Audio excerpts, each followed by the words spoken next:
మీలో కొందరు నన్ను నా బాల్యం గురించి, నేను సినిమాల్లోకి ఎలా ప్రవేశించాను, అసలు లీడ్ ఏంటి, ఆ ప్రయాణం ఏంటి అని అడిగారు.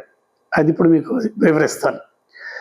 నేను పుట్టింది వెస్ట్ గోదావరి డిస్ట్రిక్ట్లో ఉన్న భీమవరం ఊర్లో. భీమవరంలో నాన్నగారు రైల్వేస్లో పనిచేస్తున్నప్పుడు నేను అక్కడ పుట్టాను అనమాట. అక్కడ లెవెల్ క్రాసింగ్ అని ఒకటి ఉందన్నమాట.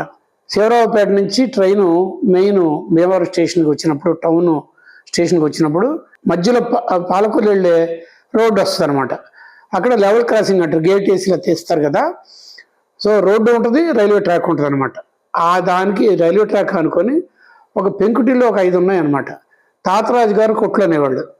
దాంట్లో ఇటు నుంచి 4వ కొట్లో అక్కడ నేను పుట్టాను అనమాట. నాన్నగారు ఇక్కడ రైల్వేలో టీటీ, ట్రావెలింగ్ టికెట్ ఇన్స్పెక్టర్ అనమాట.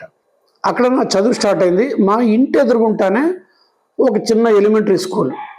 మా ఇంటి దగ్గర నుంచి 10 అడుగులు వేస్తే రోడ్డు దాటితే ఆ స్కూల్ అనమాట. అక్కడ నాకు బాగా ముద్దు చేస్తూ మా నాన్నగారితో మంచి ఫ్రెండ్ అయినా ఎర్ర మాస్టర్ అంటాం. ఆయన పేరు శ్రీనివాస శర్మ. ఎర్రగా ఉంటారన్నమాట, స్వరద్రూప్ అంటాం కదా, అలాగా. ఆయన నన్ను స్పెషల్గా ఇష్టపడుతూ నాకు మంచి చదువు చెప్పారు.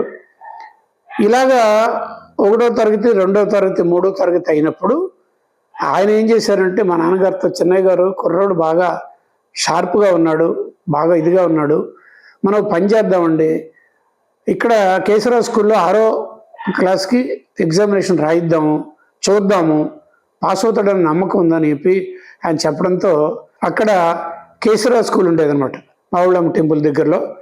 ఇప్పుడు అది అక్కడ చిన్న లేక్ ఉండేది, అది బస్ స్టాండ్ ఏదో చేశారు ఇప్పుడు నాకు తెలిసి, ఈ మధ్య వెళ్ళినప్పుడు చూశాను. అక్కడ ఆ కేశవరావు స్కూల్లో 6వ తరగతి రాయించారు. 3వ తరగతి స్టూడెంట్ చేత, నా చేత రాశాను. లక్కీగా పాస్ అయిపోయాను.